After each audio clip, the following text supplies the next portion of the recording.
మహిళల పట్ల అనుచిత వ్యాఖ్యలు చేసిన అస్సాం ముఖ్యమంత్రి హిమంత బిశ్వ శర్మ వెంటనే క్షమాపణలు చెప్పాలని రాష్ట్ర మహిళా కాంగ్రెస్ అధ్యక్షురాలు సునీతారావు డిమాండ్ చేశారు. ముఖ్యమంత్రి వ్యాఖ్యలను ఖండిస్తూ యాదాద్రి భువనగిరి జిల్లా ఆలేరు మహిళా కాంగ్రెస్ ఆధ్వర్యంలో నిరసన కార్యక్రమాన్ని నిర్వహించారు. ఈ సందర్భంగా అస్సాం ముఖ్యమంత్రి ఫోటోతో కూడిన ఫ్లెక్సీని మహిళలు చెప్పులతో కొట్టారు. అంతకంటే ముందు కేంద్ర ప్రభుత్వం పెంచిన గ్యాస్ ధరలను నిరసిస్తూ ప్రధాని మోదీ దిష్టిబొమ్మను దహనం చేశారు. అలాగే జై పాపు, జై భీమ్, జై సంవిధాన కార్యక్రమాన్ని నిర్వహించారు.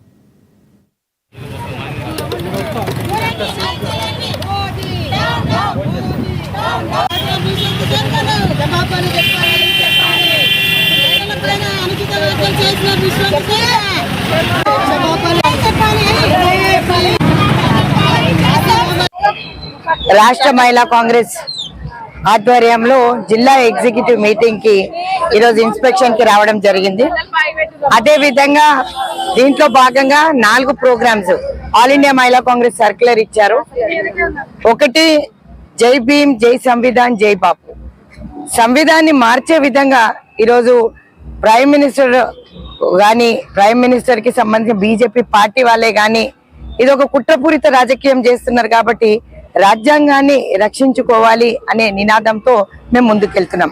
అదే విధంగా రాహుల్ గాంధీ గారు ప్రతి దగ్గర కూడా ఎక్కడెక్కడైతే అన్యాయాలు జరుగుతున్నారో భారత్ జోడో యాత్రలో కూడా మీరు మాట్లాడడం చూశారు. ఇప్పుడు చూసినట్టయితే మోదీ ప్రభుత్వం 10 ఏళ్ళైనా కూడా నిత్యావసర సరుకుల ధరలే కానీ, గ్యాస్ ధరలే కానీ, పెంచిన సిలిండర్ ధరలే కానీ ఎక్కడ కూడా తగ్గించలేదు. మళ్ళీ మొన్న గుదిబండగా మారిన గ్యాస్ ధర 50 రూపాయలు పెరిగింది. ఇది ఒక్కటే కాకుండా నిజంగా చాలా సిగ్గుచేటు. అస్సాం సంబంధించిన ముఖ్యమంత్రి వర్యులు హిమంత బిశ్వ శర్మ గారు ఏదైతే మాట మాట్లాడారో ఆడవాళ్ళను ఉద్దేశిస్తూ 2001 నుంచి 2015 వరకు కాంగ్రెస్ పార్టీలో గవర్నమెంట్ జాబ్ పొందిన వాళ్ళందరూ కూడా వర్జినిటీ కోల్పోయారు అనేది ఒక వ్యాఖ్యలు చేశారు. సిగ్గు శరం లేకుండా ఈరోజు బీజేపీ వ్యాఖ్యలను మేము ఖండిస్తున్నాం. ఎంపీలే కానీ, ఎమ్మెల్యేలే కానీ అక్కడ కూడా మహిళా కాంగ్రెస్ సోదరమణులు ఉన్నారు, మహిళలు ఉన్నారు. కానీ ఏ విధంగా డిరగేటరీ కామెంట్స్ చేస్తారని చెప్పి మేము ప్రశ్నిస్తున్నాం. ఎంత అవమానం!